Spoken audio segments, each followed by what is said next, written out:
Assalamualaikum warahmatullahi wabarakatuh.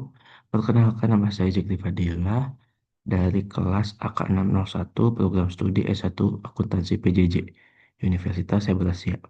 Pada kesempatan kali ini, saya akan mempresentasikan hasil analisis saya yang berjudul Penyelesaian Sengketa Wan Prestasi oleh Bentuk Usaha Tetap atau BUT dengan subtema yaitu Analisis Hukum dan Strategi Alternatif Penyelesaian Sengketa atau ADR di Indonesia. Presentasi ini akan saya bagi menjadi 4 bagian utama, yaitu latar belakang, masalah, identifikasi masalah, pembahasan, serta kesimpulan dan saran. Langsung saja kita masuk ke bagian pertama. Yang pertama ialah latar belakang masalah. Bagian pertama, seperti yang kita ketahui, aktivitas perdagangan internasional saat ini telah mengintegrasikan sistem ekonomi dunia dan memicu tingginya mobilitas modal lintas negara. Dalam praktiknya, perusahaan-perusahaan multinasional kerap menggunakan instrumen bentuk usaha tetap atau BUT sebagai bentuk representasi resmi mereka Indonesia. Kehadiran hukum bisnis di sini berfungsi untuk memastikan bahwa seluruh aktivitas operasional tersebut berada dalam koridor hukum yang setara dan adil bagi semua pihak. Namun demikian, dalam kenyataannya, perselisihan akibat prestasi atau ingkar janji masih sering terjadi. Kondisi ini tidak hanya merugikan mitra usaha lokal secara langsung, tapi juga berpotensi mengganggu stabilitas iklim investasi nasional secara keseluruhan. Selanjutnya, identifikasi masalah berdasarkan latar belakang yang sudah disampaikan tadi, saya merumuskan 2 pertanyaan utama dalam penelitian ini. Pertanyaan yang pertama ialah bagaimana kedudukan hukum dari sebuah perjanjian terhadap perusahaan global yang berstatus bentuk usaha tetap yang secara nyata melakukan tindakan manifestasi di wilayah yurisdiksi Indonesia. Kemudian pertanyaan yang kedua, langkah-langkah strategis apa yang dapat ditempuh secara efektif untuk mengatasi dan menyelesaikan sengketa pelanggaran perjanjian komersial yang dilakukan oleh pihak BUT tersebut. Kedua rumusan masalah ini akan saya jawab satu persatu pada bagian pembahasan selanjutnya. Masuk kepada bagian pembahasan yang pertama, yaitu mengenai kedudukan hukum dan pelanggaran. Pertama, dari sisi kepatuhan hukum. Setiap perusahaan global yang berpayung BUT wajib menundukkan diri pada hukum positif yang berlaku di Indonesia tanpa terkecuali. Kemudian yang kedua, kait keabsahan kontrak, kesepakatan yang dibuat wajib memenuhi kriteria sahnya suatu perjanjian sebagaimana diatur dalam pasal 1320 Kitab Undang-Undang Hukum Perdata. Apabila syarat ini terpenuhi, maka kontrak tersebut berlaku layaknya undang-undang bagi para pihak yang membuatnya. Kemudian yang ketiga, dampak dari wan prestasi itu sendiri ialah kegagalan pemenuhan kewajiban yang mencederai prinsip saling menguntungkan dan hal ini mencerminkan adanya ketidakseimbangan dalam relasi ekonomi global. Dan yang terakhir keempat ialah sebagai dasar tuntutan hukum perdata dan hukum dagang baik sebagai lex generalis maupun lex spesialis berfungsi sebagai fondasi utama yang menuntut tanggung jawab korporasi secara yuridis.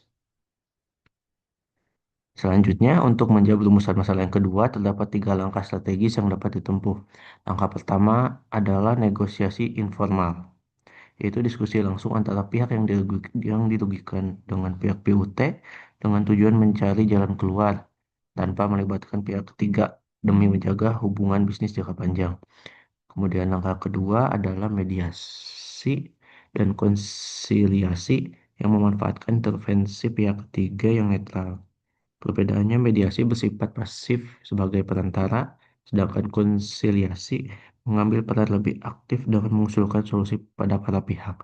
Kemudian yang terakhir, langkah ketiga ialah arbitrase internasional, yaitu yang mana bentuk peradilan swasta lintas negara yang dipimpin oleh arbiter profesional dengan pengalaman minimal 15 tahun dan menghasilkan putusan yang bersifat akhir atau final serta mengikat para pihak.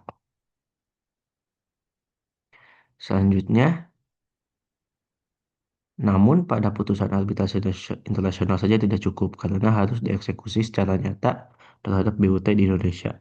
Berdasarkan Undang-Undang Nomor 30 Tahun 1999 terdapat 4 kriteria yang wajib dipenuhi, Yang pertama itu perjanjian negara, yaitu putusan tersebut harus dijatuhkan oleh lembaga arbitrase dari negara yang memiliki perjanjian bilateral atau multilateral dengan Indonesia.